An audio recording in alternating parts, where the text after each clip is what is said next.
नमस्कार साथियों, Purvanchal career classes के इस ऑनलाइन प्लेटफॉर्म पे मैं राहुल सर आपका बहुत बहुत स्वागत करता हूं। यूपीपी री एग्जाम से संबंधित हम लोग हिंदी विषय आपके लेके आपके सामने उपस्थित हैं। प्रैक्टिस हम लोग कर रहे हैं हिंदी विषय का, और टॉपिक वाइज आज हम वर्णमाला से संबंधित प्रश्नों के लेकर आपके सामने उपस्थित है। हिंदी वर्णमाला में सबसे पहले उसके पहले हम कुछ राजभाषाओं के बारे में देख लेते हैं। हमारा पहला प्रश्न है आपके सामने। पहला प्रश्न क्या कह रहा है भैया, जरा ध्यान से देखिएगा।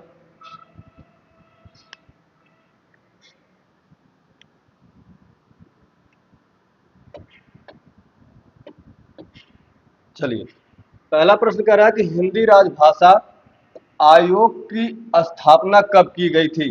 जो हिंदी राजभाषा है, इस आयोग की दिखाई दे रहा है वहां से, इसकी स्थापना कब की गई थी। आपके सामने ऑप्शन है 1965 है, 1953 है, 55 है और 45 में है। कब की गई थी भैया? हिंदी राजभाषा आयोग की स्थापना कब की गई थी, बताएगा कोई?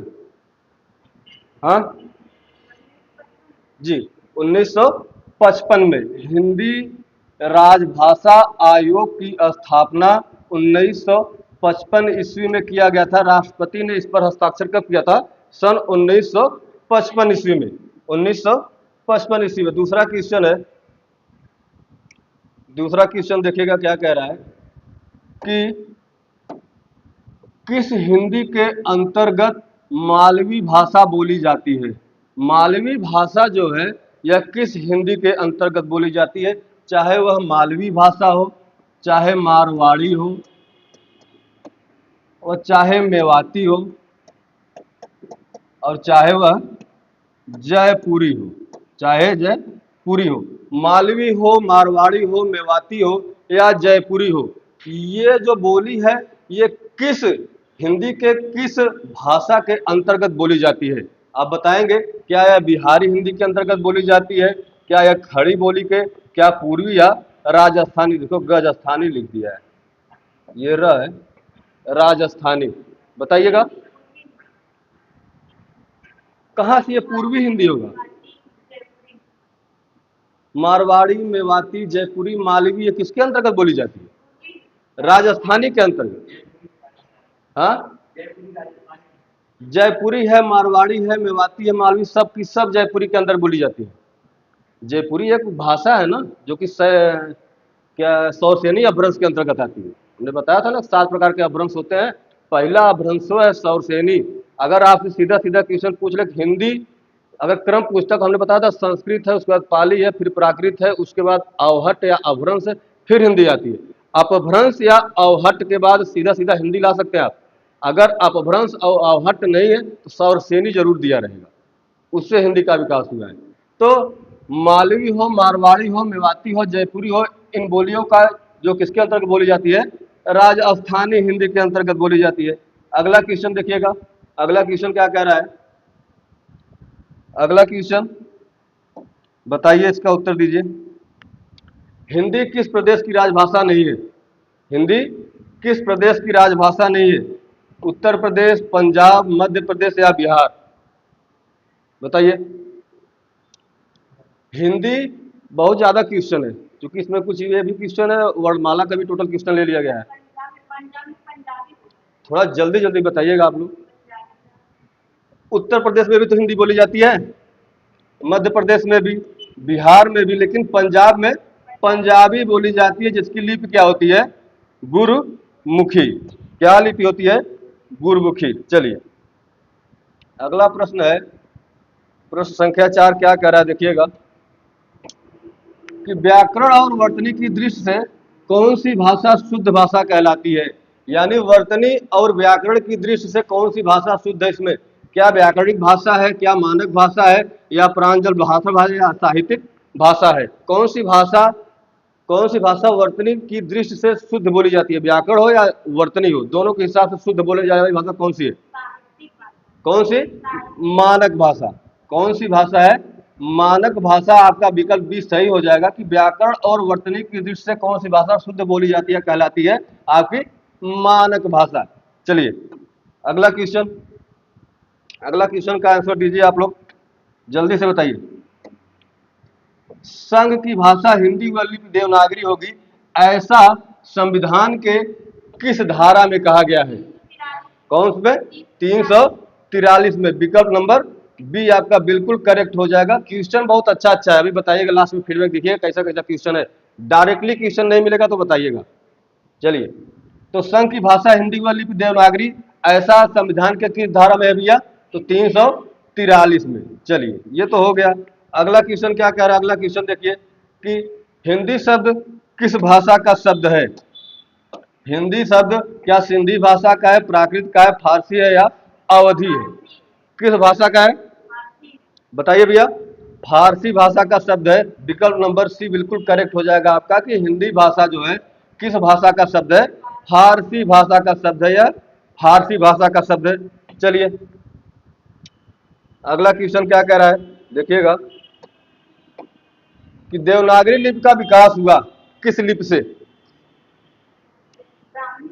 देवनागरी लिपि का विकास क्या फारसी लिपि से हुआ, गुरुमुखी से हुआ, रोमन से हुआ या ब्राह्मी लिपि से हुआ? ब्राह्मी लिपि से। ऑप्शन देख के आप बता सकते हैं। क्यों? गुरुमुखी से तो पंजाबी है, पंजाबी भाषा का विकास होता है।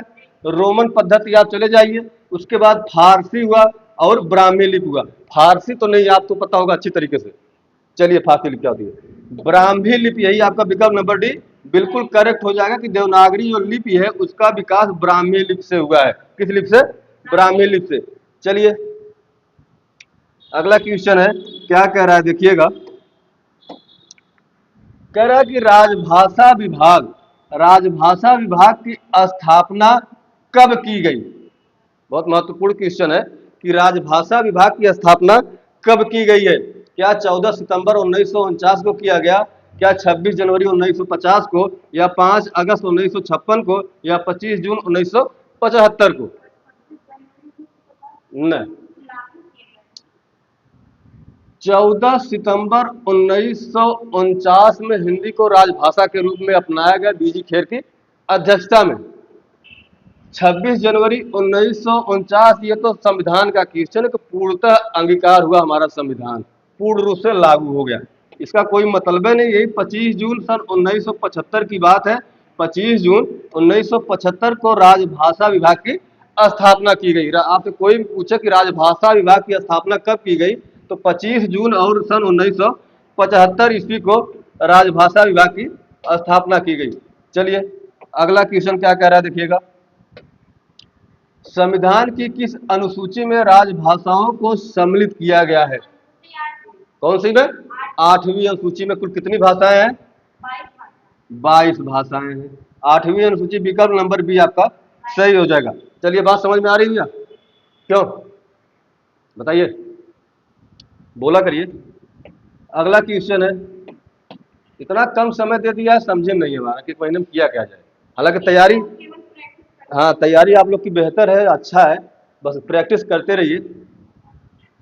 चलिए, राष्ट्रपति ने राजभाषा आयोग के गठन का आदेश किस वर्ष जारी किया था? किस वर्ष जारी किया था? किस वर्ष जारी किया था? राष्ट्रपति महोदय ने राजभाषा आयोग का गठन का आदेश किस वर्ष जारी किया था भैया बताइएगा? 55 में, 1954 में, 56 में या 49 में? हाँ बताइए, कमेंट में छाप दीजिए कि राष्ट्रपति ने राजभाषा आयोग के गठन का आदेश किस वर्ष जारी किया था? 1955 में। 1955 में। और 1956 में सबसे पहला राजभाषा के आधार पर गठित होता है, उसका क्या नाम है? आंध्र प्रदेश। भाषायिक रूप से गठन होने वाला सबसे पहला राज्य यही आंध्र प्रदेश है, जिसकी स्थापना कब की जाती है? 1956 में। सबसे पहले गठन इसी का होता है आंध्र प्रदेश का। कब? 1956 में। 1955 में इसका निर्माण होता है, राष्ट्रपति अनुमोदित करते हैं। चलिए, अगला क्वेश्चन है आपके सामने। अगला क्वेश्चन क्या कह रहा है कि अयोगवाद, आज ये वर्णमाला पे अयोगवाद, आपसे बताना कि इसमें से अयोगवाद कौन सा है? निम्नलिखित में से अयोगवाद ध्वनिया कौन सी है? अयोगवाद वर्ण कौन सा है? विसर्ग, यही आपका सही है। विसर्ग ही अयोगवा है। चाहे अंग की बात कर ले, चाहे अह की बात कर ले, ये दोनों ना तो पूर्ण रूप से स्वर है और ना ही पूर्ण रूप से व्यंजन है। इन ये दोनों न तो स्वर के योग्य है ना ही व्यंजन के योग्य है, ये दोनों अयोगवा है। ये जो है विसर्ग नाम दिया जाता है दोनों को एक साथ, यही हमारा क्या है, अयोगवा ध्वनि है या अयोगवा वर्ण है। अगला क्वेश्चन क्या कह रहा है देखिएगा, तो निम्नलिखित में कौन सा पश्च स्वर है? निम्नलिखित में से पश्च स्वर कौन सा है? पश्च स्वर बताना है आपको, कौन सा, ये वाला। चलिए विकल्प नंबर ए आपका बिल्कुल करेक्ट है कि आ आपका पश्च स्वर है। और कौन कौन से आते हैं पश्च स्वर के अंतर्गत? जिह्वा के आप पढ़ेंगे, एक प्रकार पढ़िएगा स्वर में आपको कि जिह्वा के भाग के आधार पर स्वरों का भेद। तो उसके तीन भेद बताया गया है, एक है अग्र स्वर, एक है मध्य स्वर, दूसरा है पश्च स्वर। अग्र स्वर, अग्र स्वर, मध्य स्वर, मध्य स्वर, तीसरा है पश्च स्वर। अग्र स्वर के अंतर्गत छोटी ई, बड़ी ए और ऐ आते हैं। मध्य स्वर के अंतर्गत केवल और केवल छोटा वाला अ आता है, और शेष सारे स्वर किसके अंतर्गत आ जाएंगे? पश्च स्वर के अंतर्गत। पश्च स्वर के अंतर्गत आपका बड़ा आ जाएगा, छोटा ऊ, बड़ा ऊ, ओ, औ, और ये जो अंग्रेजी में प्रयोग किया जाता है आगत वर्ण, ये भी किसके अंतर्गत आएगा? आपके पश्च स्वर के अंतर्गत। क्वेश्चन निश्चित बनेगा, वर्णमाला से 2 से 3 क्वेश्चन निश्चित मिलेगा, और मैं सारा का सारा क्वेश्चन इसमें रख दिया हूं, आप लोग बहुत ध्यान से पढ़िएगा इसको। चलिए अगला क्वेश्चन, किस क्रमांक में ई स्वर का, किस क्रमांक में ई स्वर का सही उच्चारण स्थान है? ई स्वर का सही उच्चारण स्थान बताना है, कहने का मतलब है ई का उच्चारण स्थान कौन सा होगा? क्या कंठ है, तालु है, ओष्ठ है या मुर्दा है? ई का उच्चारण स्थान कौन सा है? हाँ, ई स्वर का उच्चारण स्थान, इसमें इतना कंफ्यूजन क्यों हो रहा है भाई? तालु होगा, तालु विकल्प नंबर बी। देखिए छोटा अ और बड़ा अ कंठ से होता है, छोटी और बड़ी तालु से होते हैं, छोटा ऊ, बड़ा ऊ ओष्ठ है, री का मूर्धन है, ए और ऐ कंठ तालव्य ध्वनियां हैं, ए और ऐ कंठ तालव्य ध्वनियां हैं, ओ और अ कंठ ओष्ठ ध्वनियां हैं। चलिए बात समझ में आ रही है? अगला क्वेश्चन आपके सामने कि व्यंजन वर्गीकरण की दृष्टि से ये जो ल ध्वनि है, व्यंजन किस वर्ण भेद में रखा जाएगा? ल को आप किस भेद में रखेंगे? क्या ल को? हाँ भाई क्वेश्चन क्या कह रहा है? ल और स मतलब छोटा सा, दंत सकार छोटा सा। चलिए व्यंजन वर्गीकरण की दृष्टि से ल व्यंजन किस वर्ण भेद में रखा जाएगा? क्या वह मूर्धन में रखा जाएगा? क्या यह यहाँ आधा सा भी होना चाहिए, वर्ष में रखा जाएगा? क्या यह कंठ में या दंत में? नहीं, ये किस में रखा जाएगा? आपका विकल्प नंबर बी बिल्कुल करेक्ट हो जाएगा कि विकल्प नंबर सी बी क्या कह रहा है? वर्ष, ये आपका है जी। ल को, इसी को एक नाम और दिया जाता है पार्श्वी व्यंजन। कौन सा? पार्श्वी व्यंजन। चलिए और र को क्या कहा जाता है? लुंठित व्यंजन या प्रकंपित व्यंजन। चलिए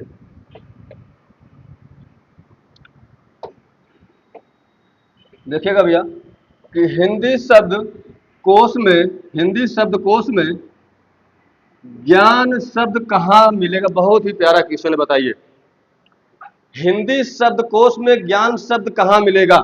किस क्रम में मिलेगा? क्या ख वर्ण वाले शब्दों के बाद मिलेगा? क्या र वर्ण वाले शब्दों के बाद में मिलेगा? क्या छ वर्ण वाले शब्दों के बाद में मिलेगा? या त्र वर्ण वाले शब्दों के बाद में मिलेगा? आपको बताना है कि हिंदी शब्दकोश में, हिंदी की जो डिक्शनरी होती है उसमें जो है ज्ञान है, ये ज्ञान शब्द कहाँ मिलेगा? ज्ञान हम लोग बोलते हैं लेकिन शुद्ध उच्चारण नहीं है। इस ग को, इस जिसको हम ज्ञा बोलते हैं, इसको ज्या बोला जाता है। क्या बोला जाता है? ज्या। ये बनता कैसे है? चूंकि यह संयुक्त वर्ण है, संयुक्त अक्षर है, इसका निर्माण कैसे होता है? स्वर रहित ज और स्वर सहित इया से। ज्ञा कैसे बनता है? स्वर रहित ज और स्वर सहित इया से ज्ञा वर्ण का निर्माण। इसको ज्ञा उच्चारण स्थान ज्ञा गलत है, इसको ज्या पढ़ा जाता है। क्या? ज्या। विज्ञान नहीं कर सकते, विज्ञान। चलिए तो बताइएगा, इसमें बताइए, जल्दी बताइए कौन सा होगा? कमेंट में करते रहिए, आप लोग भी बताइए भैया जी। ऑप्शन सी विकल्प नंबर सी बिल्कुल करेक्ट हो जाएगा कि 6 वर्ण वाले शब्दों के बाद ही ज्ञान शब्द मिलेगा, क्योंकि हमने ये सामने आपका रख दिया है। चलिए ठीक है। हिंदी वर्णमाला में व्यंजनों की संख्या बतानी है आपको। हिंदी वर्णमाला में व्यंजनों की संख्या बतानी है कि 32, 34 से 33, 36 कितना होगा? 33 होगा। बोलते रहिए, पीछे से भी आवाज आनी चाहिए भैया। 33। अगर मान लो विकल्प में 33 ना हो तब, यहाँ 33 ना हो विकल्प में, तब क्या करेंगे? 44 भी ना हो तब। ऐसी स्थिति में हम द्विगुण व्यंजन को भी जोड़ के 35 बना देते हैं। तो 35 रहेगा तो देख लीजिएगा, वैसे 33 मिल ही जाएगा। 33 ना रहेगा तब उस स्थिति में हम जाएंगे। चलिए, कौन सा वर्ण ट वर्ग का नहीं है? बताना है कि निम्नलिखित में कौन सा वर्ण ट वर्ग के अंतर्गत नहीं आता है। बताइए। ट ठ यह भी आता है, ट ठ ड यह भी आता है, अड़ा भी आता है, यही ध है जो यह त वर्ग के अंतर्गत आता है। किस वर्ग के अंतर्गत आता है? त वर्ग के अंतर्गत आता है। यही हमारा उत्तर सही हो जाएगा। चलिए, निम्नलिखित में से कौन सा वर्ण स्वर नहीं है? बताइए, कौन सा वर्ण स्वर नहीं है? अ उ ए या। यहाँ आपका स्वर नहीं है, बोलो भाई।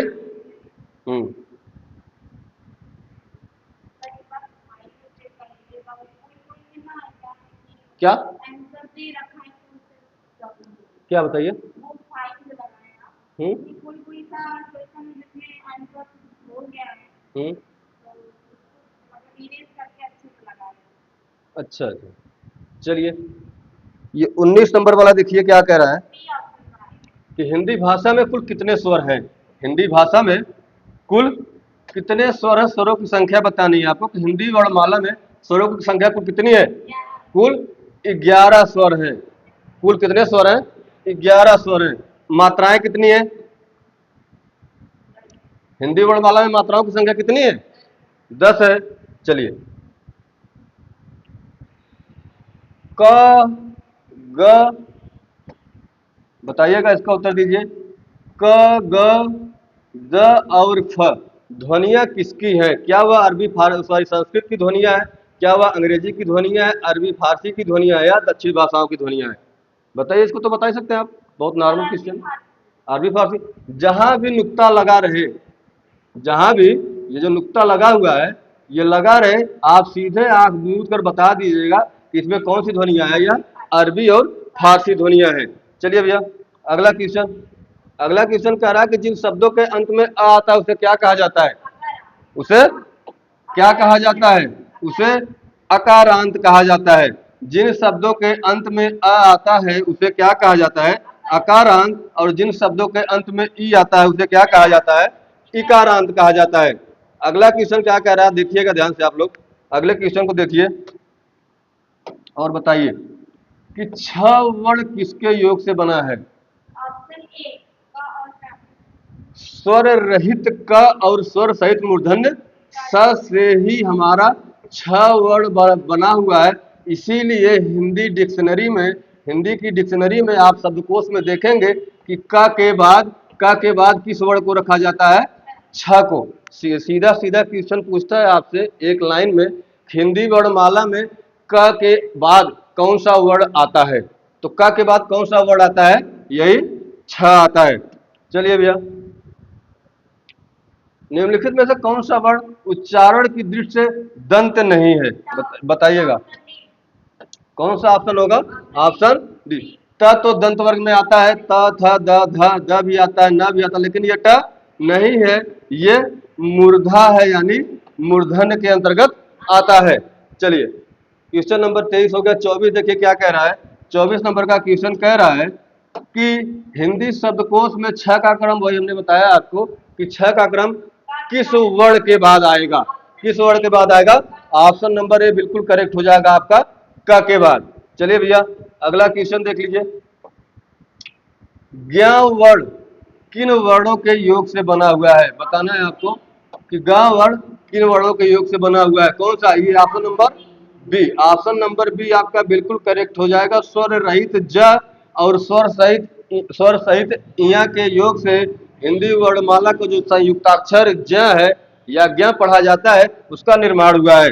भैया अगला क्वेश्चन क्या कह रहा है देखिएगा कि पंचांग शब्द से उच्चारित ध्वनियों का लेखन निम्नलिखित में से किसमें हुआ है। ये थोड़ा सा टाइप गलत कर दिए हैं।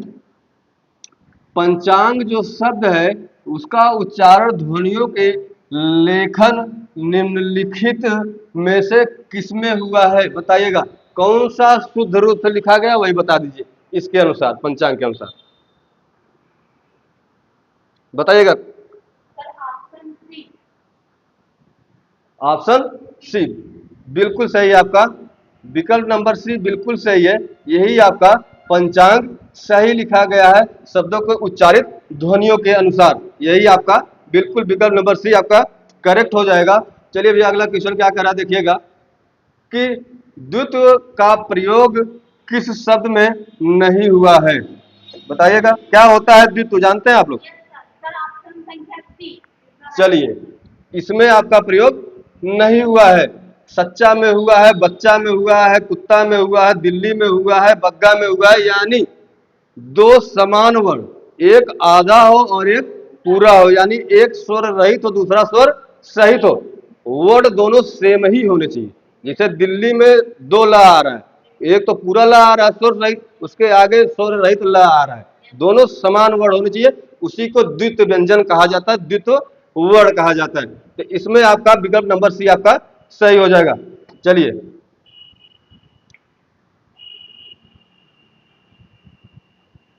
क्वेश्चन नंबर 28 कह रहा है कि निम्नलिखित में से कौन सी बात गलत है बताइएगा, और पढ़िए इसमें कौन सी बात गलत है बताइएगा। ध सघोष है, महाप्राण है, दंत है। कौन सी बात गलत है वही बताना है आपको। ब सघोष है, ओष्ठ है, महाप्राण है। च अघोष के अंतर्गत आता है, तालब की ध्वनि है या अल्प प्राण है। ख कंठ है, महाप्राण है, अघोष है। आपको बताना कि इसमें से कौन सी बात गलत है, कौन सा विकल्प गलत है। शेष तीन विकल्प सही है, कौन सा गलत है ये बताना है आपको। चलिए बताइए जल्दी से बताइए भैया कि 28 नंबर का प्रश्न का जो है उसका सही विकल्प, सही उत्तर कौन सा होगा। विकल्प नंबर कौन सा सही होगा बताइएगा।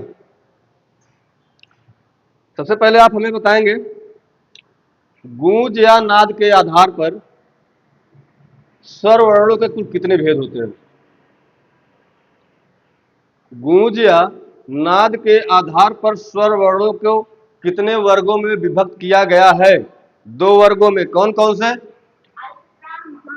अघोष प्राणवायु के आधार पर ना, एक है अघोष दूसरा है सघोष। गूंज या नाद के आधार पर स्वर वर्णों के दो भेद बताए गए हैं, एक को अघोष कहा जाता है दूसरे को सघोष कहा जाता है। प्राणवायु के आधार पर वर्णों के दो भेद बताए गए हैं, एक को अल्प प्राण कहा जाता है, अल्प प्राण, और दूसरे को महाप्राण कहा जाता है, दूसरे को महाप्राण कहा जाता है। बताइएगा ये जो गूंज या नाद के आधार पर या स्वर तंत्रियों के आधार पर वर्णों के दो भेद बताए गए हैं, एक है अघोष दूसरा है सघोष। अघोष के अंतर्गत किन वर्णों को रखा जाएगा? अघोष के अंतर्गत वर्णमाला का कौन कौन सा वर्ण आता है? पहला वर्ण और दूसरा वर्ण, यानी प्रत्येक वर्ग का प्रथम और द्वितीय वर्ण। उसके बाद हमारा जो ऊष्म व्यंजन है, ऊष्म व्यंजन तीनों स और ह, और क्या आता है? ये फ भी आता है। किसके अंतर्गत? अघोष के अंतर्गत। शेष सभी सघोष में आ जाएंगे। अल्प प्राण में, यानी प्राणवायु के आधार पर स्वर वर्गों के कितने भेद किए गए हैं? दो भेद किए गए, एक है अल्प प्राण दूसरा है महाप्राण। अल्प प्राण के अंतर्गत प्रत्येक वर्ग का पहला तीसरा और पांचवा वर्ण आएगा। इसी के अंतर्गत अंतस्थ व्यंजन आ जाएंगे। कौन कौन का? अंतस्थ व्यंजन आ जाएंगे। और इसी में सारे के सारे, हाँ, इसी के अंतर्गत सारे के सारे स्वर भी आ जाएंगे। शेष जो बचेगा वही हमारा महाप्राण के अंतर्गत आएगा। बात समझ में आ रही कि नहीं? अब तो बता दो इसका उत्तर कौन सा होगा। ये जो ध है, त थ द ध, त थ द ध, ये तो चौथा वर्ण है ना। चौथा वर्ण तो अल्प प्राण होगा नहीं, अल्प प्राण तो होगा नहीं। आप विकल्प, चार विकल्प आपके सामने ना, आप बताइए ना चारों में से कौन सा सही है। आपको बताना है ध सघोष है कि अघोष है, पहले ये क्लियर करो। ये गलत है। कैसे गलत है बताओ।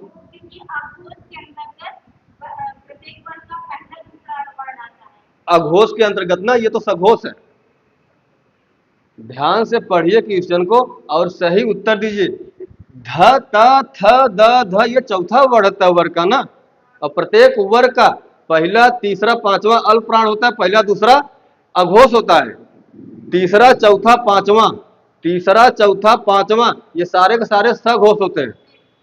प्रत्येक वर्ग का तीसरा चौथा और पांचवा वर्ण कौन से वर्ण होते हैं, सघोष वर्ण होते हैं। ये तो सघोष हो गया, ठीक है, ये तो बात सही है। यह महाप्राण है।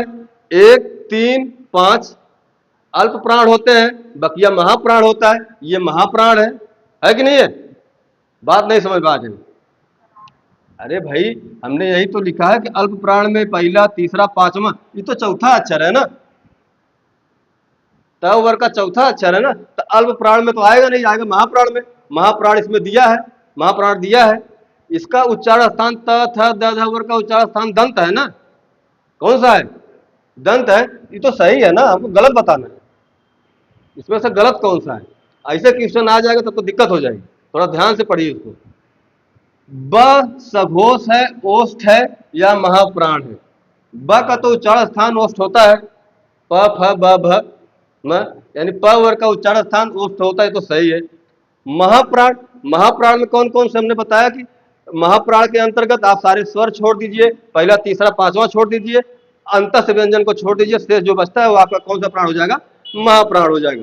क्या ब महाप्राण है, नहीं है, यही तो हमारा गलत हो गया, यही विकल्प हमारा गलत हुआ ना, ज्यादा समय मत दीजिए आप लोग। चलिए यही सही विकल्प होगा, विकल्प नंबर बी आपका सही हो जाएगा।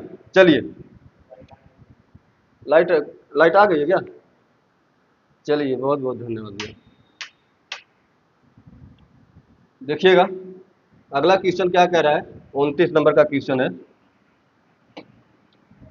कि यदि नीचे का होठ पूरी तरह से काट दिया जाए तो किस ध्वनि का उच्चारण बड़ी कठिनाई से होगा। नीचे का होठ काट दिया जाए तो किस वर्ण का उच्चारण बड़ी कठिनाई से होगा या तो होबे नहीं करेगा। कौन सा होगा, ल होगा कि ब होगा कि ध होगा या ख होगा, कौन सा, विकल्प नंबर बी, यानी ओठों की ही सहायता से हम प वर्ग के जितने वर्ण उनका उच्चारण करते हैं। उच्चारण स्थान क्या है, प फ ब भ म का उच्चारण स्थान ओष्ठन है, तो ओष्ठ रहेगा तो हम वर्ण का उच्चारण कैसे करेंगे, तो यही विकल्प नंबर बी आपका सही हो जाएगा। चलिए भैया 30वां प्रश्न है, उच्छिष्ट ध्वनि का प्रयोग हुआ है, बताइएगा उच्छिष्ट व्यंजन का प्रयोग किस ऑप्शन में किया गया है, बताइएगा। क्या आरजू में उच्छिष्ट ध्वनि है, क्या खसरा में उच्छिष्ट, या इसी को द्विगुण व्यंजन भी कहा जाता है, इसी उच्छिष्ट को क्या कहा जाता है, द्विगुण, या इसी को आगत ध्वनि, या इसी को ताड़न जात वर्ण भी कहा जाता है। चलिए ऑप्शन सी ये रहा, यही ना है। चलिए बात समझ में आ रही है ना, क्यों भैया। चलिए विकल्प नंबर बी सी, विकल्प नंबर सी आपका सही हो जाएगा, पढ़ाई में उच्छिष्ट ध्वनियों का प्रयोग हुआ है। अगला प्रश्न क्या कह रहा है देखिएगा कि शब्दकोश में श्रद्धा शब्द किस शब्द से पहले आएगा, श्रद्धा शब्द किस शब्द से पहले आएगा ये आपको बताना है। चलिए भैया शब्दकोश के अनुसार श्रद्धा जो शब्द है वह किस शब्द के पहले आएगा, क्या शासन के पहले आएगा, सौर्य या श्याम या श्रमिक के पहले आएगा, बताइएगा। एकदम कमेंट में छाप दीजिए आप लोग, किस शब्दकोश में श्रद्धा शब्द किस शब्द के पहले आएगा। क्या शासन होगा, शौर्य होगा, श्याम होगा या श्रमिक होगा, बताइएगा। विकल्प नंबर डी आपका बिल्कुल करेक्ट हो जाएगा, विकल्प नंबर डी सही होगा। श्रमिक श्रद्धा से पहले आएगा, स्र स्र दोनों सेम है, इनको दोनों को आप छोड़ दीजिए। उसके बाद छोटी ई आई है, यहाँ पर छोटा अ है। उसके बाद म प फ ब भ म, पांचवें वर्ग में म आता है। ये जो ध है त थ द ध न उससे पहले आता है, इसलिए जो है श्रमिक जो है यह श्रद्धा शब्द से पहले आएगा। चलिए भैया अगला क्वेश्चन है हिंदी का, बताइए इस क्वेश्चन का आंसर दीजिए आप लोग। हिंदी में ड़ और ढ ध्वनियां कहलाती हैं, क्या कहलाएंगी भैया? उच्छिष्ट कह लीजिए, द्विगुण कह लीजिए, या आगत कह लीजिए, या ताड़न जात कह लीजिए, सबका सब नाम एक ही है। यह दोनों विदेशी ध्वनियां, इन्हें विदेशी भी कहा जाता है। इन्हें विदेशी ध्वनियां भी, सारे के सारे नाम याद रखिएगा, इन्हें विदेशी ध्वनियां भी कहा जाता है। ये विदेशों से आई है, बाहर से आई, इसलिए इन्हें आगत व्यंजन भी कहा जाता है। ये अपने साथ दो गुण लेकर चलती हैं, इसलिए इन्हें द्विगुण व्यंजन भी कहा जाता है। उच्छित माने चिपका हुआ, एक से अधिक अर्थों या वर्णों का चिपका हुआ रूप, चिपका हुआ रूप भी क्या है? उच्छित व्यंजन, इसीलिए इसको क्या कहा जाता है? उच्छित व्यंजन कहा जाता है। चलिए अगला प्रश्न क्या कह रहा है, देखिएगा। अगला प्रश्न कह रहा है हिंदी के शब्दकोश में ज्ञान शब्द कहाँ मिलेगा? ये जो ज्ञान शब्द है यह कहाँ मिलेगा? हिंदी के शब्दकोश में आपको ज्ञान शब्द ढूंढना है। क वर्ग के बाद, च वर्ग के बाद, त वर्ग के बाद, या र वर्ग के क्रम में आपको बताना है कि हिंदी के शब्दकोश में ज्ञान शब्द कहां से मिलेगा। बताइए भैया, बताइए जी। नहीं बात समझ में आ रही है? एग्जाम जब हुआ था, आपकी तैयारी बड़ी अच्छी है, बस इसी तरह लगे रहेंगे तो हो भी जाएगा, निश्चित होगा। आपका भैया, आपका भी तो ठीक है कुछ, आपका नहीं समझ में आ रहा है हमें कुछ। तैयारी तो हुई होगी ना, या तो आप बोल ही नहीं रही है। अच्छा वनडे एग्जाम के लिए, चलिए देखते रहिए। हिंदी शब्दकोश में ज्ञान जो शब्द है वह कहाँ मिलेगा? वह हमें किस वर्ग के क्रम में मिल जाएगा? च। भैया ज्ञान का निर्माण ज और यहाँ से होता है ना, तो ज किस वर्ण में आता है? च वर्ग में आता है, वही तो पूछा है आपसे। चलिए विकल्प नंबर बी आपका सही हो जाएगा। अगला प्रश्न, प्रश्न संख्या 34 क्या कह रहा है, देखिएगा। छ ध्वनि किसके अंतर्गत आती है? छ ध्वनि किसके अंतर्गत आती है बताइएगा। ऑप्शन सी राइट होगा, यानी संयुक्त वर्ण, चाहे छ हो, चाहे त्र हो, चाहे ज्ञ हो, चाहे स्र हो। छ, त्र, ज्ञ और स्र, ये चारों के चारों आपके संयुक्त व्यंजन कहलाते हैं। कौन से व्यंजन? संयुक्त व्यंजन कहलाते हैं। इनका निर्माण कम से कम दो वर्णों के व्यंजन रहित दो वर्णों के योग से होता है।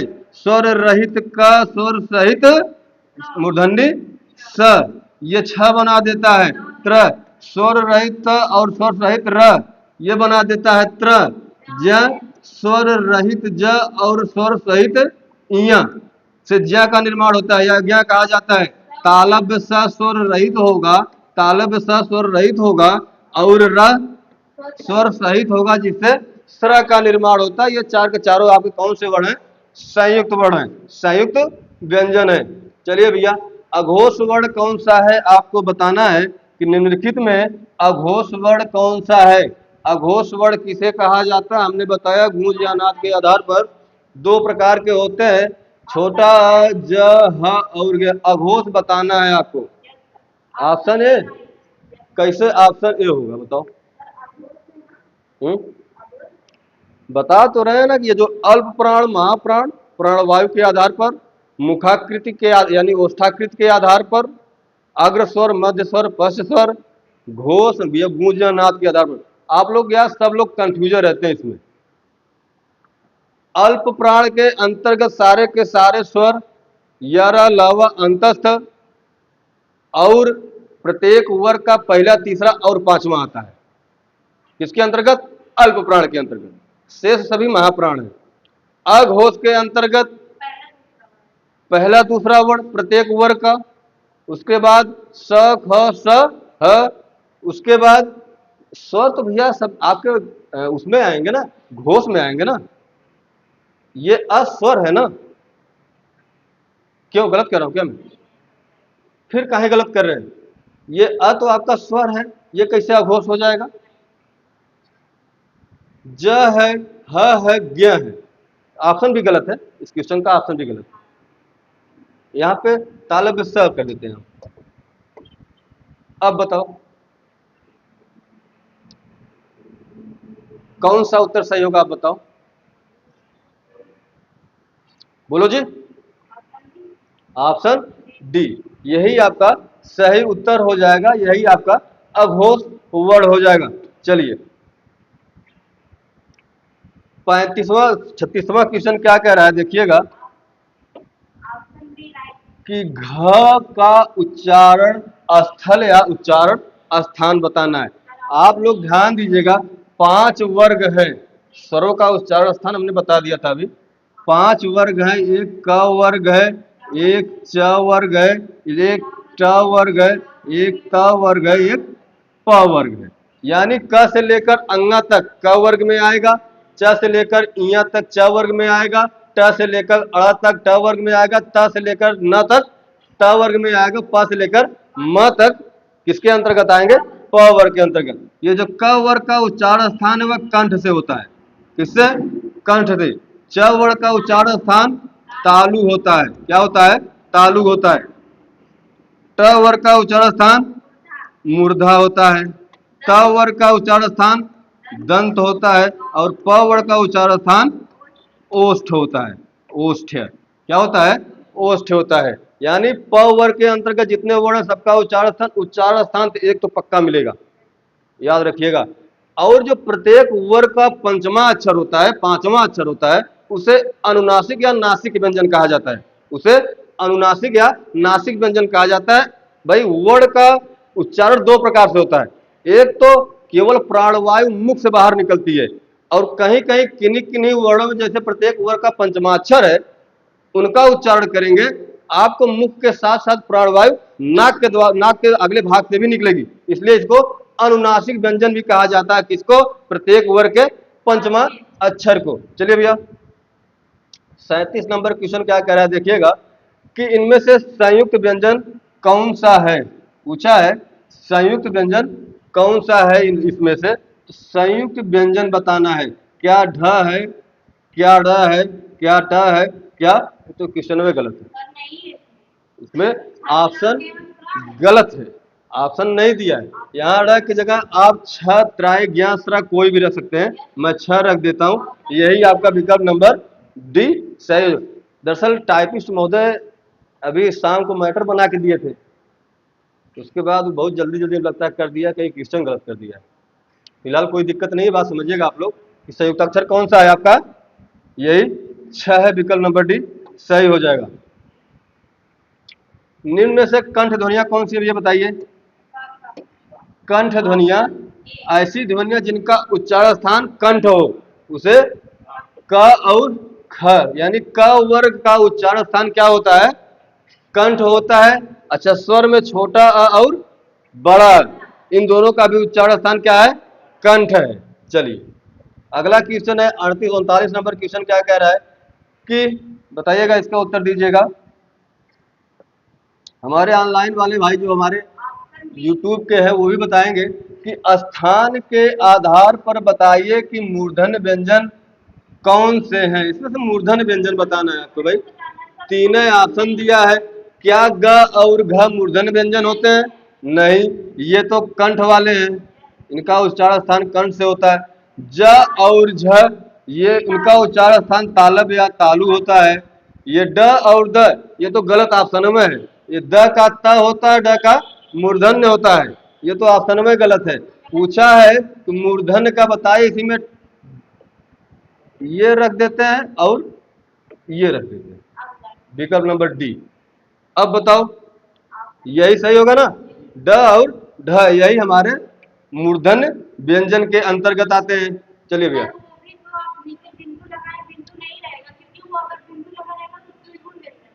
तो द्विगुण तो है ही है, द्विगुण के साथ साथ उसको हम इसका भी तो उच्चारण स्थान यही है ना, मूर्धन्य। भाई प्रत्येक ट वर्ग के प्रत्येक वर्ण का उच्चारण स्थान तो मूर्धन्य है ही है, लेकिन जो द्विगुण है ड उसका भी तो उच्चारण स्थान वही है।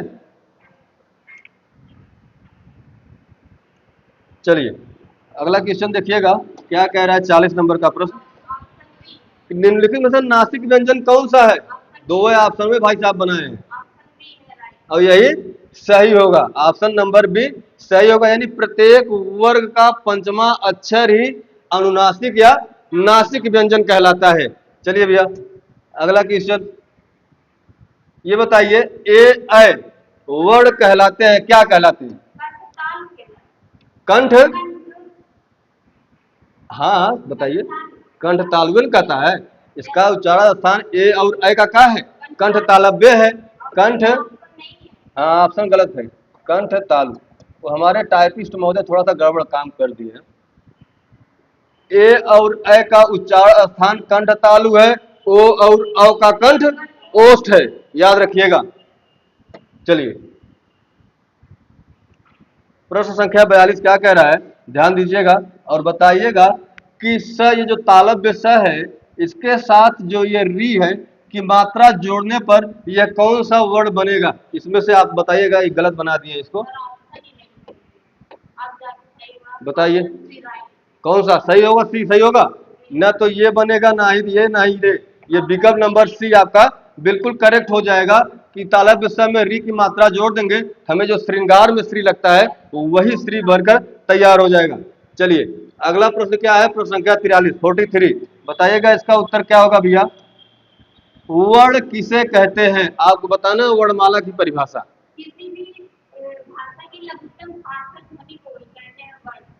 किसी भाषा के लघुत्तम व्यंजनों को कहा जाता है, तो गलत है। किसी भाषा के लघुत्तम स्वरों को कहा जाता है, ये भी गलत है। किसी भाषा की लघुत्तम एवं सार्थक इकाई ध्वनियों को ही क्या कहा जाता है? वर्ण कहा जाता है या वर्ण माला कहा जाता है। विकल्प नंबर सी आपका बिल्कुल करेक्ट हो जाएगा प्रश्न संख्या 43 के लिए। चलिए भैया बात समझ में आ रही है? री को क्या कहेंगे? प्रश्न संख्या अगला है, कह रहा है कि री को आप क्या बोलेंगे?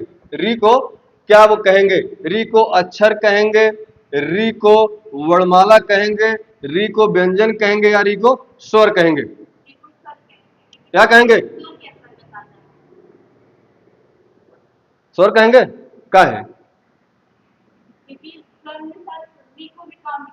जी, इसीलिए इसको क्या कहा जाएगा? स्वर। भाई री तो व्यंजन होता ही नहीं है, हाँ व्यंजन होता नहीं, केवल री को आप पूरा वर्णमाला कह देंगे, ऐसा भी नहीं है। अक्षर तो नहीं कहा जाता, एक झटके में उच्चारण करने पर जो वर्णों का उच्चारण एक से अधिक होता है उसी को हम क्या कहते हैं? अक्षर कहते हैं। स्वर हमेशा स्वतंत्र रूप से और अकेले होते हैं, जिसका एक से अधिक टुकड़ा या खंडन किया ही नहीं जा सकता, उसी को हम क्या कहते हैं? स्वर कहते हैं। ये री हमारा क्या है? स्वर है। हालांकि विद्वान जो है, कई विद्वानों का मानना है कि ये कांता प्रसाद महोदय को तो कहते हैं कि री जो है स्वर है ये नहीं, इसमें र और ई दो वर्ण है और परिभाषा कहती है कि जो स्वर हो वह स्वतंत्र हो, उनमें किन्हीं दो वर्णों का योग न हो। चलिए 45 है, रु वर्ण का विच्छेद क्रमांक बताना है आपको। ये जो रु लिखा है इस वर्ण का विच्छेद क्रमांक बताना है, रु का संधि विच्छेद कर दीजिए। क्या र धन छोटा ऊ होगा? क्या स्वर रहित र या और ऊ होगा? क्या स्वर रहित र या स्वर सहित री होगा? क्या स्वर रहित र या स्वर सहित ई होगा? ऑप्शन नंबर ए बिल्कुल करेक्ट हो जाएगा आपका। ये जो देखिए र हम बनाते हैं, अगर हम इस तरीके से बनाते हैं तो ई बड़ा ऊ हो गया, और छोटा यू का प्रयोग देखिए इसमें हुआ, ये घुंडिया नहीं बनाते हैं, सीधा सीधा र लिख के ऐसे कर देते हैं। जहां पर इस तरीके से बना होगा वहां पर छोटा ऊ लगेगा, और जहां पर ये पूरा गोला आकार दे दिया जाएगा वह उसे का बड़ा ऊ कह दिया जाएगा। बात अंतर समझ रहे हैं ना? चलिए 46 नंबर प्रश्न देखिए भैया और बताइए कि शुद्ध वर्तनी किस क्रमांक में है, किस विकल्प में है?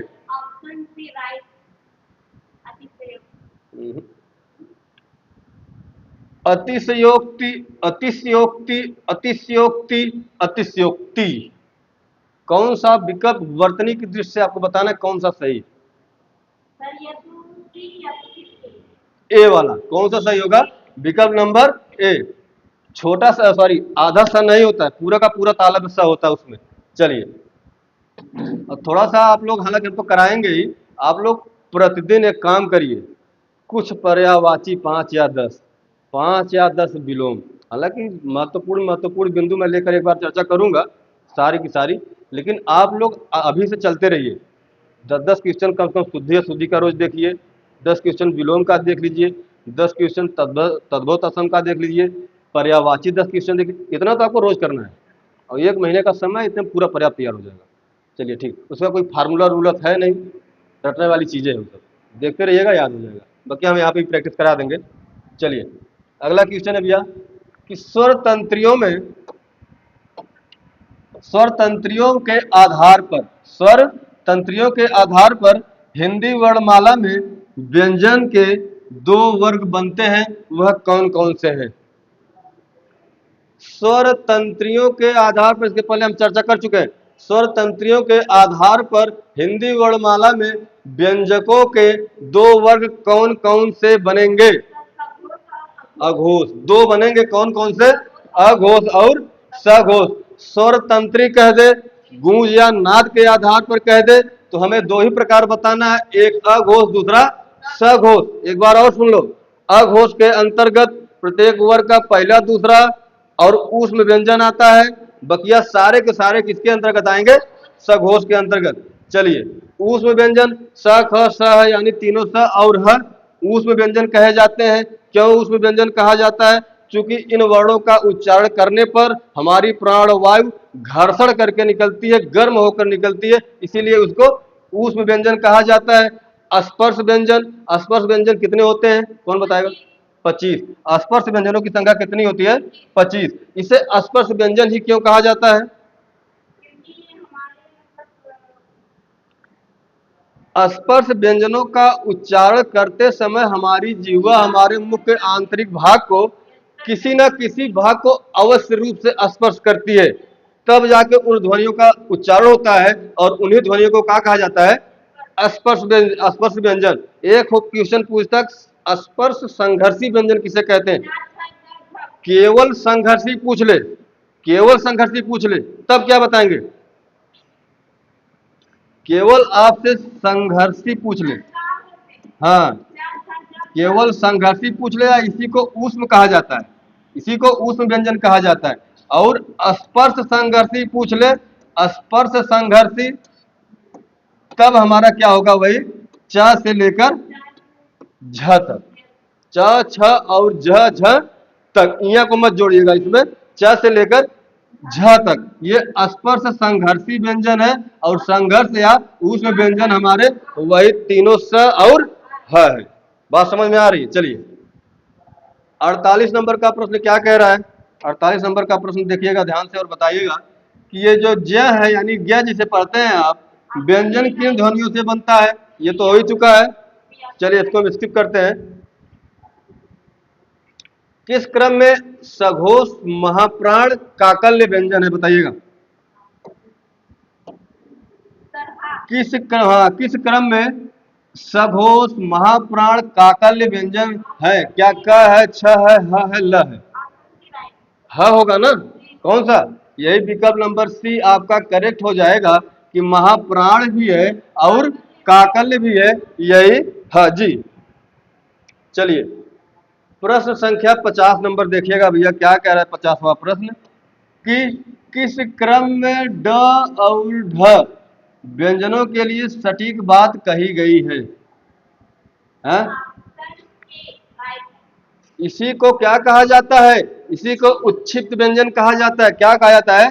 उच्छिप्त व्यंजन कहा जाता है। इसी को द्विगुण व्यंजन कहा जाता है, इसी को विदेशी वर्ण कहा जाता है, इसी को आगत व ध्वनि कहा जाता है, और इसी को ताड़न जात भी कहा जाता है। ये सारे के सारे नाम इसी के उच्छिप्त के हैं, इसको याद रखिएगा। चलिए, विकल्प नंबर ए आपका सही हो जाएगा। 51वां प्रश्न, प्रश्न संख्या 51 आपके लिए क्या है, देखिएगा। प्रश्न संख्या 51 कह रहा है किस क्रम में विपरीत स्वर, इसको भी भैया तैयार करके जाइएगा, ये बड़ा कंफ्यूज करता है आप लोगों के लिए। यहाँ से क्वेश्चन बनने का बहुत ज्यादा प्रबल संभावना होती है कि मुखाकृति के आधार पर, एक तो होता है ओष्ठाकृत के आधार पर, ओष्ठाकृत के आधार पर स्वर वर्णों के कितने भेद हैं? दो भेद हैं। एक होता है वर्तुलाकार या अवर्तुलाकार, उसी को वृत्ताकार या अवृत्ताकार कहा जाता है। और दूसरा होता है मुखाकृत के आधार पर, यानी ऐसे स्वरवर्ण जिनका उच्चारण करने पर हमारे मुख की आकृतियां कैसी होती हैं, क्या वह विवृत होती है, क्या वह अर्ध विवृत होती है, क्या वह समृत होती है, क्या वह अर्ध समृत होती है। चार प्रकार होते हैं। मुखाकृत के आधार पर स्वरवर्णों के कितने प्रकार बताए गए हैं? चार प्रकार बताए गए। कौन कौन से? विवृत यानी मुख सर्वाधिक खुलता है, ऐसे वर्ण जिनका उच्चारण करने पर हमारा मुख सर्वाधिक खुल जाए, उसी को विवृत स्वर कहा जाता है। उसमें केवल और केवल एक वर्ड आता है, बड़ा वाला आ।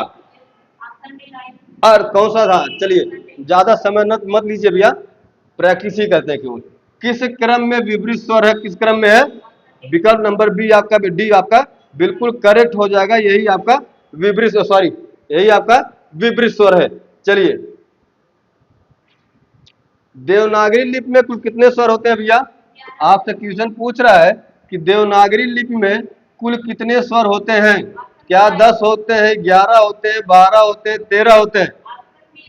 कौन सा सही हो जाएगा? ऑप्शन नंबर बी सही हो जाएगा।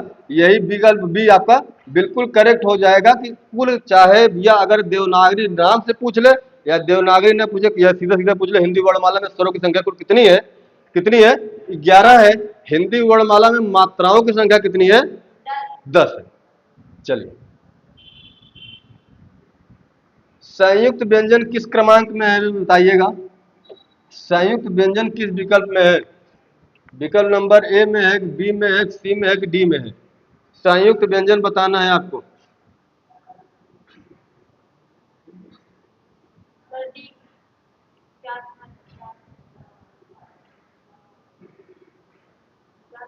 क्या पूछा पहले ये देखो, संयुक्त व्यंजन पूछ रहा है ना।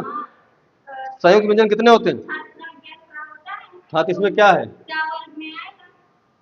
पूछा है किस क्रमांक में आता है, यानी किस विकल्प में आएगा।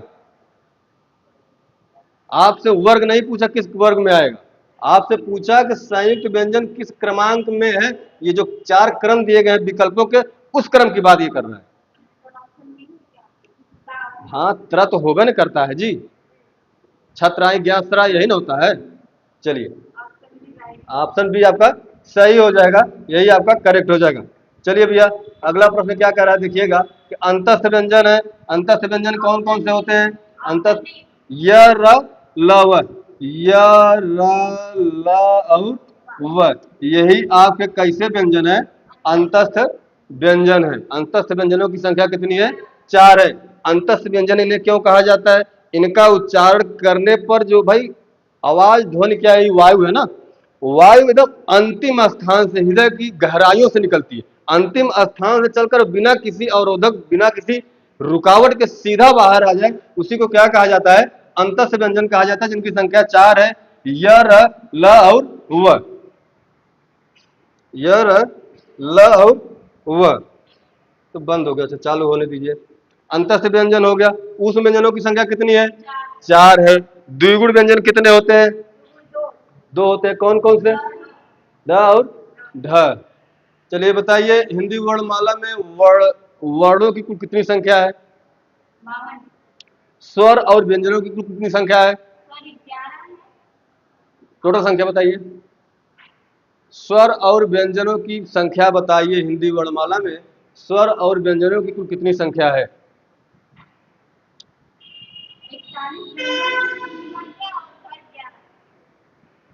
33 व्यंजन है ना। उस तरह से मत देखिए, यही बताया जाता है कि आपको कि अगर आपसे पूछ ले कि हिंदी वर्णमाला में मूल स्वर या स्वर कितने होते हैं? 11 नहीं, मूल स्वर नहीं, मूल स्वर तो 4 होता है। मूल स्वर 4 होते हैं, उसी को ह्रस्व स्वर कहा जाता है, उसी को लघु स्वर कहा जाता है। मूल स्वर 4 होते हैं, छोटा, छोटी, छोटा और री। ये जो री इसमें प्रयोग होता है, उसमें छोटे री होता है, बड़ी री का प्रयोग होता है लेकिन संस्कृत में होता है, हिंदी में बड़ी री नहीं चलती है।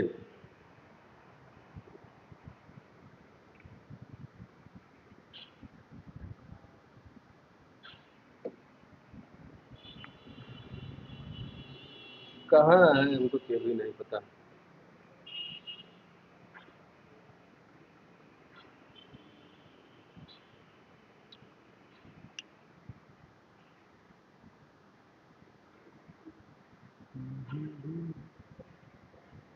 किस फाइल में है?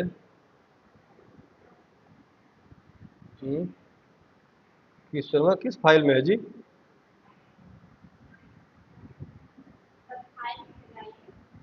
हाँ, फाइलें में तो है। ब्लूटूथ में जाए।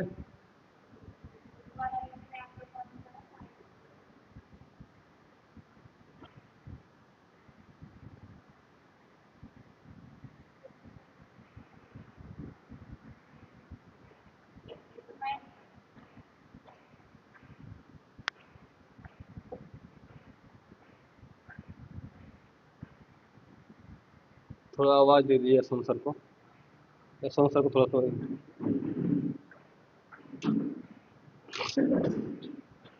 चलिए भैया, देखते रहिए, तब तक आ रहे हैं, देखते रहिए कुछ ना कुछ। तो अच्छा, आप हमें ये बताइए कि हिंदी वर्णमाला में मूल रूप से तो कुल 33 व्यंजन होते हैं, मूल रूप से 11 स्वर होते हैं, जिनकी संख्या कुल कितनी होती है? 44, 44 होती है। अगर आपसे पूछ ले काल के अनुसार या उच्चारण में लगने वाले समय के आधार पर स्वर वर्णों के कितने भेद होते हैं? तीन भेद। कौन कौन से? और स्वर, व्यंजन और पुलुत। हम केवल स्वर की बात यहाँ पे कर रहे हैं कि पुलुत स्वर, ह्रस्व स्वर, दीर्घ स्वर और प्लुत स्वर। ह्रस्व स्वर के अंतर्गत ह्रस्व स्वर को ही मूल स्वर भी कहा जाता है। ह्रस्व स्वर को ही लघु स्वर कहा जाता है, छोटा। लघु माने छोटा, ह्रस्व माने भी छोटा। इसलिए सारे के सारे जो छोटे वर्ण स्वर हैं उनको हम लघु स्वर के अंतर्गत रखते हैं। छोटा, छोटी, छोटा ऊ और छोटी री। हिंदी में जो प्रयोग री का होता है वह छोटी री ही होती है, बड़ी री का प्रयोग संस्कृत में होता है।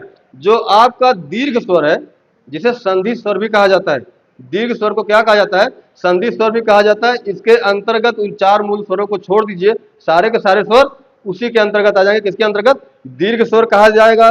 उसी को लघु सॉरी गुरु स्वर कहा जाएगा। गुरु स्वर के साथ साथ उसी को संधि स्वर भी कहा जाएगा। उच्चारण के आधार पर या उच्चारण में लगने वाले समय के आधार पर स्वर वर्णों के तीन भेद होते हैं, ह्रस्व, दीर्घ और प्लुत। सबसे कम समय जिसमें लगता है उसे ह्रस्व स्वर कहते हैं। ह्रस्व का दुगना समय जिनका उच्चारण करने में लग जाए उसे दीर्घ स्वर कहते हैं। क्वेश्चन कहाँ चला गया देखिए। और ह्रस्व का 3 गुना समय ले ले उसे प्लुत स्वर कहा जाता है। प्लुत स्वर का प्रयोग हमारे हिंदी में नहीं होता है, हमारे समान हिंदी में नहीं होता है। उसे हिंदी के 3 की आकृति में दर्शाया जाता है। कहाँ डॉक्यूमेंट में तभी तो ढूंढ रहे हूँ। धन्यवाद। कहाँ तक हुआ था?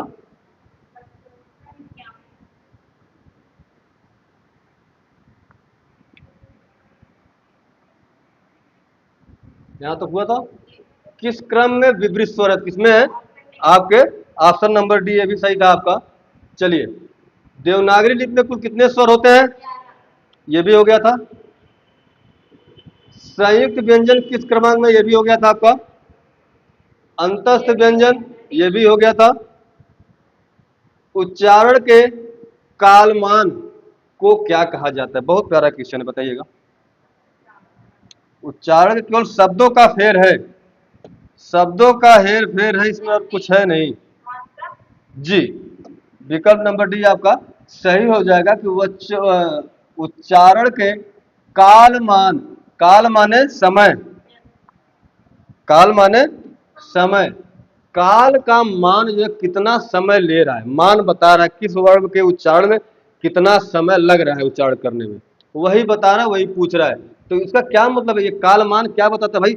हम जितना ज्यादा प्राणवायु निकालें, मात्रा, यही मात्रा में ना होगा। सबसे कम वायु निकलेगी, सबसे कम समय लगेगा, तो उसे लघु स्वर या ह्रस्व स्वर कह देंगे। इसमें मिला जुला कर कुल बात मात्रा की न हो रही है। यही हमारा विकल्प नंबर डी आपका सही हो जाएगा कि उच्चारण के कालमान को क्या कहा जाता है? मात्रा कहा जाता है। यही मात्रा स्वर वर्णों के काल का परिचायक होती है। क्या होती है? परिचायक होती है। चलिए, अगला क्वेश्चन आपका है, देखिएगा कि किस क्रम में ऊष्म व्यंजन नहीं है? किस क्रम में ऊष्म व्यंजन नहीं है। ऊष्म व्यंजन ये किस व्यंजन के अंतर्गत आता है तालब साहब? ऊष्म व्यंजन के अंतर्गत। दंत सकार भी ऊष्म व्यंजन के अंतर्गत आता है। ये यह तो अंतस्थ व्यंजन के अंतर्गत आता है ना, ये भी आपका आता है। लेकिन उत्तर की बात की जाए तो आपका उत्तर यही विकल्प नंबर सी हो जाएगा। पूछा है नहीं है, ऊष्म व्यंजन नहीं है, तो यही ये हमारा नहीं है। चलिए भैया अगला क्वेश्चन क्या कह रहा है, क्वेश्चन नंबर 57 कि ऊष्म व्यंजन है, इसमें से कौन सा ऊष्म व्यंजन है? कौन सा? ऑप्शन सी यही आपका ऊष्म व्यंजन है। चलिए ध्यान दीजिएगा, अगला क्वेश्चन देखते हैं क्या कह रहा है। किस क्रम में घोष वर्ण नहीं है? घोष वर्ण किस विकल्प में नहीं है? द है, ग है, ट है, व है। घोष कह लो या सघोष कह लो, दोनों बात एक ही है। ऑप्शन नंबर सी यानी ट। ये जो ट है, ये जो ट वर्ण है, यह घोष वर्ण के अंतर्गत नहीं आता है, यह अघोष के अंतर्गत आता है। किसके अंतर्गत? अघोष के। अघोष के अंतर्गत प्रत्येक वर्ग का पहला और दूसरा आता है। यह किसी ना किसी वर्ग यानी ट वर्ग का पहला वर्ण है, इसलिए यह नहीं होगा। यही उत्तर हमारा सी वाला करेक्ट हो जाएगा। चलिए भैया अगला क्वेश्चन क्या कह रहा है देखिएगा कि किस क्रमांक में अघोष व्यंजन है? किस क्रमांक में अघोष व्यंजन है? अघोष व्यंजन बताना किसमें है? ऑप्शन नंबर सी यही आपका करेक्ट हो जाएगा। यानी प्रत्येक वर्ग का पहला दूसरा वर्ण ही क्या होता है? अघोष वर्ण होता है। और यह प वर्ग का पहला अक्षर है, प और फ यानी फ दूसरा अक्षर है। चलिए किस क्रमांक में अंतस्थ वर्ण नहीं है? अंतस्थ व्यंजन आप जानते हैं, तो किस क्रमांक में अंतस्थ वर्ण नहीं है? किसमें नहीं है? सी में। यही प जो है यह अंतस्थ नहीं है। यह है, र है, ल है और वह है, ये चारों को चारे क्या है? अंतस्थ व्यंजन के अंतर्गत आते हैं। इस प्रश्न का हमारा उत्तर कौन सा हो जाएगा? विकल्प नंबर सी सही हो जाएगा। अगला प्रश्न है देखिएगा, किस क्रमांक में मूर्धन्य व्यंजन है? मूर्धन्य व्यंजन बताना है आपको किस क्रमांक में है, बताइए भैया। मूर्धन्य व्यंजन किस क्रमांक में है? क्या च में है, ख में है, प में है या उ में है? हाँ ऑप्शन में गलत है, इसमें ऑप्शन में दिया ही नहीं। मूर्धन्य ये तो तालव्य वाला हो गया। क ख ग घ अंगा कंठ है, प फ ब भ म ओष्ठ है। छोटा ऊ का भी उच्चारण स्थान छोटा ऊ चाहे बड़ा ऊ, उसका उच्चारण स्थान ओष्ठ होता है। क्यों? छोटा ऊ बड़ा ऊ का उच्चारण स्थान भी ओष्ठ होता है। प से लेकर म तक भी ओष्ठ के अंतर्गत आता है। क ख ग घ अंगा कंठ उच्चारण होता है। हाँ ऑप्शन में गलत दिया है, पूछा यही हम मान लीजिए ऊ को हटाकर मूर्धन्य दिया है ना, हम री रख दे, लेकिन व्यंजन पूछा है तो री नहीं रख सकते हम। हाँ व्यंजन पूछा है तो हम री नहीं रख सकते, इसके अंतर्गत हम ध रख देते हैं। चलिए यही विकल्प नंबर डी आपका बिल्कुल सही हो जाएगा। अगला प्रश्न देखिए क्या कह रहा है भैया, प्रश्न संख्या 62 कह रहा है किस क्रमांक में मूल स्वर है? मूल स्वर किस क्रमांक में है आपको बताना है। चारों विकल्प आपके सामने है। किस क्रमांक में मूल स्वर है? क्या छोटा ऊ, ई, औ, ऐ? हमने अभी अभी बताया था मूल स्वरों की संख्या ही 4, और हिंदी वर्णमाला में वास्तव में कुल मूल स्वर 4 है ही है। जैसे आप न्यूज़पेपर पढ़ते होंगे तो देखते होंगे कि एकदम नीचे 3-4 डॉट बना रहता है, 3 गोला गोला। पेपर उठाएंगे देखिएगा न्यूज़पेपर, वही प्राथमिक या मूल रंग होते हैं। उन्हीं रंगों को मिलाकर उस न्यूज़पेपर में जितने भी कलर के प्रिंट हुए सब उन्हीं के मिक्स से बने हुए। ठीक उसी प्रकार ये जो छोटा अ है, छोटी ई है, छोटा ऊ है और छोटा री है, इसी चारों वर्णों के, इसी चारों स्वर वर्णों के ही आधार पर कुल 52 वर्णों का निर्माण किया गया है। पूरी की पूरी वर्णमाला तैयार की गई किसके आधार पर? इसी के आधार पर। इसीलिए इसको मूल स्वर भी कहा जाता है। इसीलिए इसको क्या कहा जाता है? मूल स्वर कहा जाता है, ह्रस्व स्वर कहा जाता है, लघु स्वर भी इसी को कहा जाता है। चलिए भैया इसका तो हो गया, यही आपका विकल्प नंबर 1 क्या हो जाएगा? सही हो जाएगा। चलिए भैया अगला क्वेश्चन क्या कह रहा है देखिएगा, प्रश्न संख्या 63 63 वाला प्रश्न आपके सामने उपस्थित है और बताइए कि इसका उत्तर कौन सा होगा। किस क्रमांक में किस क्रमांक में स्पर्श व्यंजन नहीं है? किस क्रमांक में स्पर्श व्यंजन? स्पर्श व्यंजनों की संख्या कितनी होती है? 25 होती है। क से लेकर म तक स्पर्श व्यंजनों की संख्या 25 होती है। पूछा कि नहीं है, स्पर्श व्यंजन नहीं है। का खा गा घा ये तो है ही है। ता था यो है। द है, ब है। उत्तर नंबर आपका ए, विकल्प नंबर आपका ए हो जाएगा। इसी ल को पार्श्विक व्यंजन कहा जाता है और इसी ह को क्या कहा जाता है? काकल वर्ण कहा जाता है। चलिए भैया अगला क्वेश्चन देखिएगा। प और फ का उच्चारण स्थान आपसे पूछ लिया है कि प और फ का उच्चारण स्थान क्या होगा। कंठ तो होगा नहीं, कंठ क वर्ग का होता है, तालब च वर्ग का होता है, दंत त वर्ग का होता है, ओष्ठ प वर्ग का होता है। आपसे प फ पूछा है तो यही विकल्प नंबर डी आपका करेक्ट हो जाएगा। इसका उच्चारण स्थान क्या होगा? ओष्ठ होगा। चलिए बस ज्यादा नहीं बचा है, 5-7 क्वेश्चन और बचा है। ध्यान दीजिएगा कि उच्चारण की दृष्टि से ये जो ग वर्ण है, व्यंजन ग व्यंजन है, उसका सही रूप क्या होगा? उसका कंठ है, स्पर्श है, अघोष है, अल्प प्राण। अल्प प्राण में पहला तीसरा पांचवा होता है, ये ग तीसरा है। ये तो बात समझ में आ रही है। अघोष में पहला दूसरा होता है, तब कैसे बता रही हैं?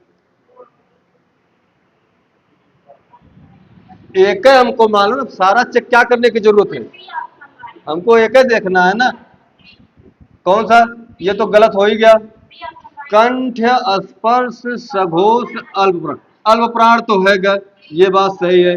सघोष भी है, ये भी बात सही है। स्पर्शी व्यंजन भी है, ये भी सही है। और उसका उच्चारण स्थान भी क्या है? कंठ है। ठीक है, बात समझ में आ रही है ना। यही आपका विकल्प नंबर बी आपका करेक्ट हो जाएगा, बिल्कुल राइट हो जाएगा। चलिए भैया अगला क्वेश्चन क्या है? क्वेश्चन 66 वाला प्रश्न कह रहा है, क्या कह रहा है कि जिन स्वरों के निर्माण में ओठ गोलाकार हो जाते हैं उन्हें क्या कहा जाता है? ऐसे स्वर वर्ण जिनका उच्चारण करने पर हमारे ओठों की आकृति गोलाकार हो जाए उसी को क्या कहा जाता है?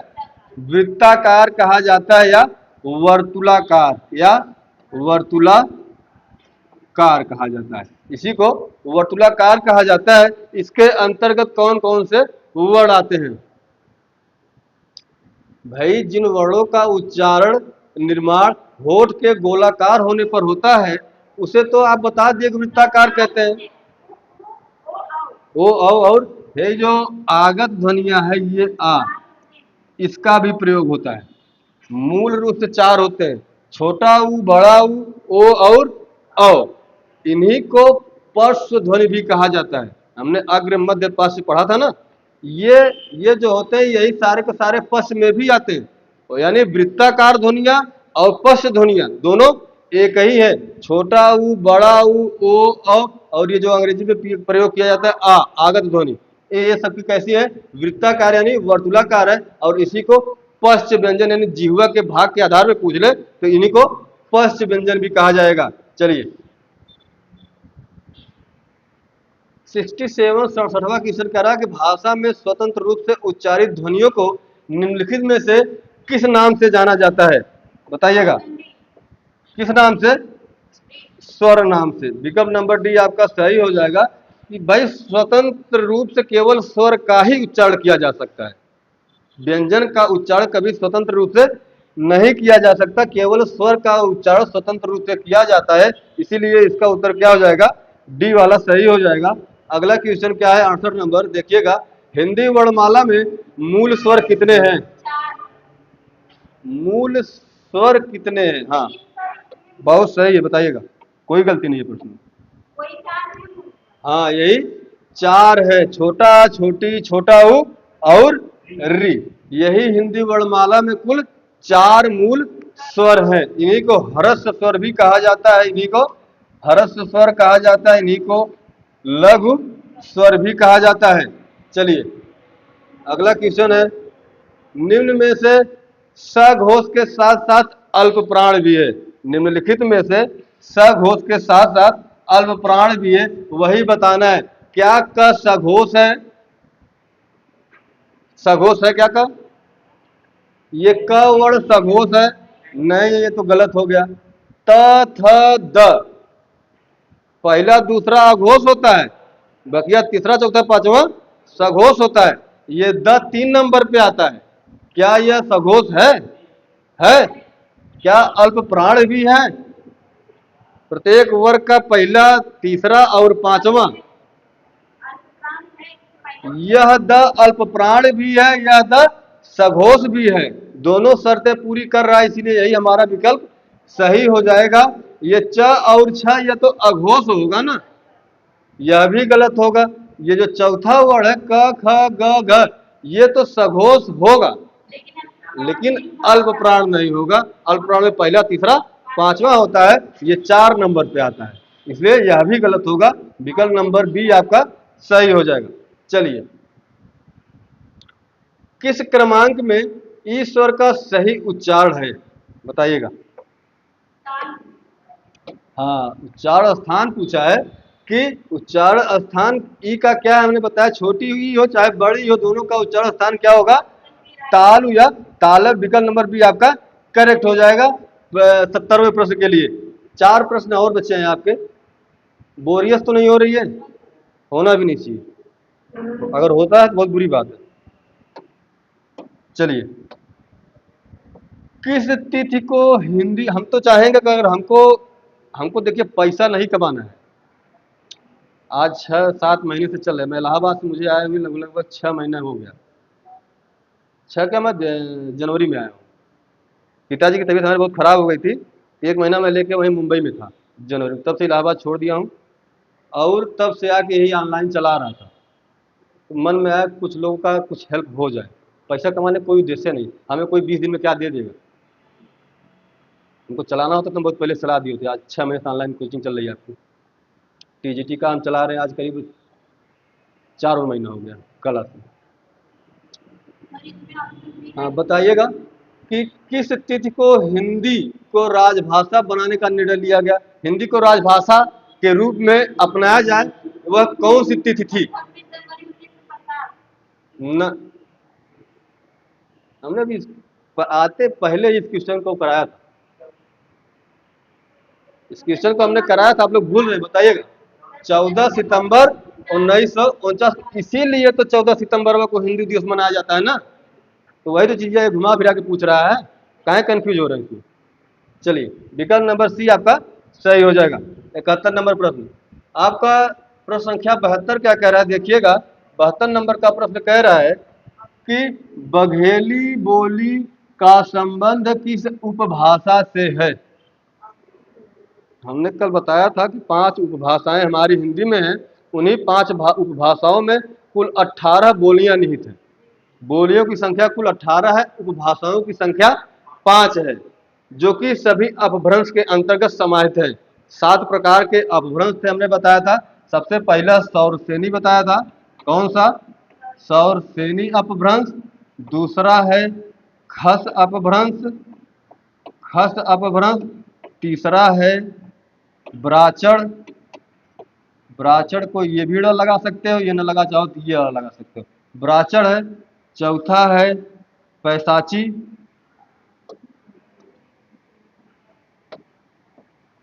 पैसाची।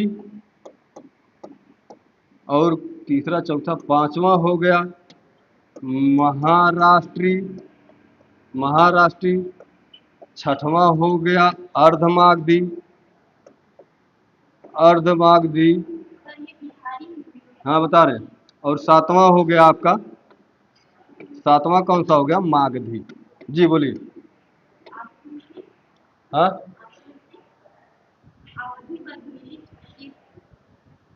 अवधी, बघेली, छत्तीसगढ़ी किसके अंतर्गत आता है? अवधी बिहारी में कहा जाएगा। मगही भोजपुरी वगैरह आता है ना बिहारी में।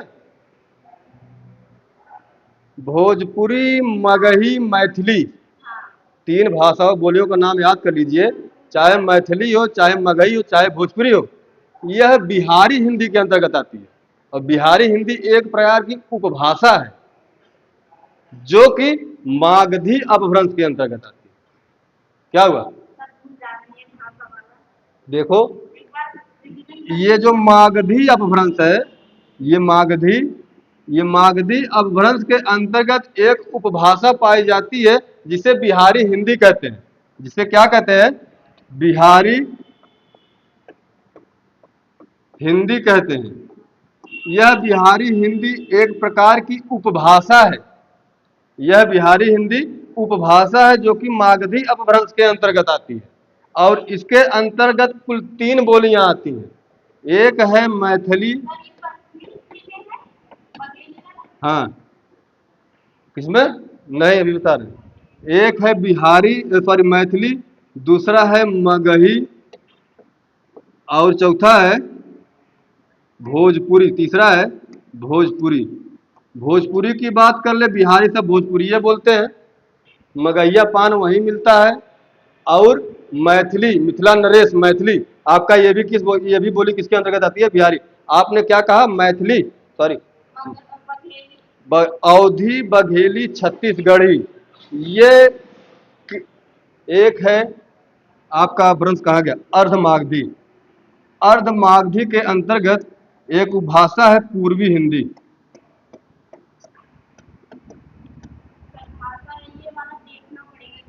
चलिए, हम पूरा 1.5 ला के रख देंगे आपके सामने, ले लीजिएगा स्क्रीनशॉट।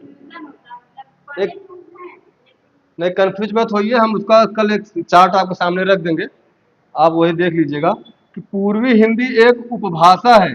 पूर्वी हिंदी क्या है? उपभाषा है। यह उपभाषा अर्धमागधी के अंतर्गत आता है। आधी मांगे पूरी हिंदी इसका ट्रिक है। आधी मांगे पूरा हिंदी अर्धमागधी के अंतर्गत पूर्वी हिंदी उपभाषा है। इस उपभाषा के अंतर्गत अवधी, बघेली और छत्तीसगढ़ी 3 प्रकार की बोलियां आती हैं। आपका जैसे एक राजस्थानी हिंदी है, यह भी उपभाषा है। यह सौरसेनी अपभ्रंश के अंतर्गत आती है, जिसके अंतर्गत अभी हमने पहले बताया था कि राजस्थानी, मारवाड़ी, मेवाती और मालवी आते हैं। एक पहाड़ी हिंदी का सामने चार्ट रख देंगे, आप लोग देख लीजिएगा 2-3 बार, तब फिर कंफ्यूज नहीं होगा। चलिए, भाषाई आधार पर सर्वप्रथम किस राज्य का गठन हुआ था? बताइएगा।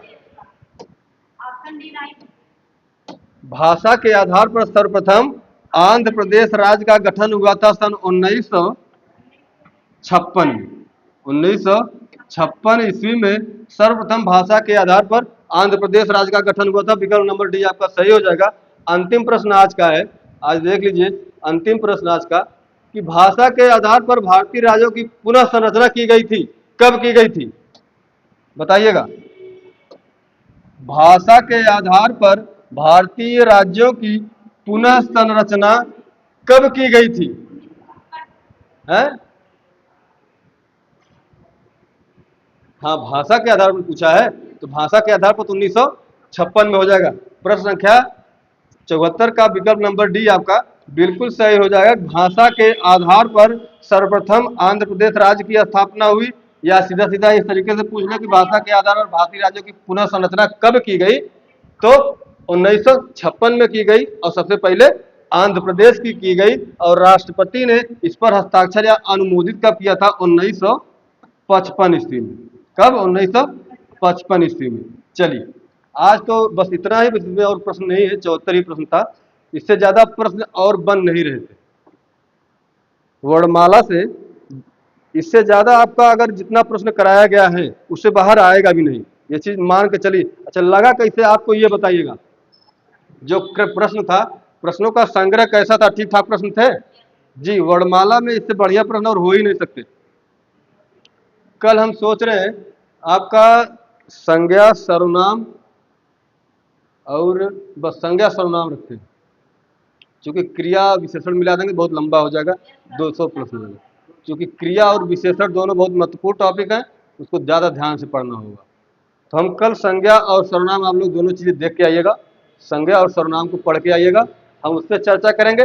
इसके साथ साथ कल हम कम से कम 20 से 25 प्रश्न हिस्ट्री के और कम से कम 20 से 25 प्रश्न पॉलिटी के लेकर आएंगे आपके सामने। तो इतना चीज़ आपको याद करके आइएगा, देख के आइएगा। तब तक के लिए धन्यवाद।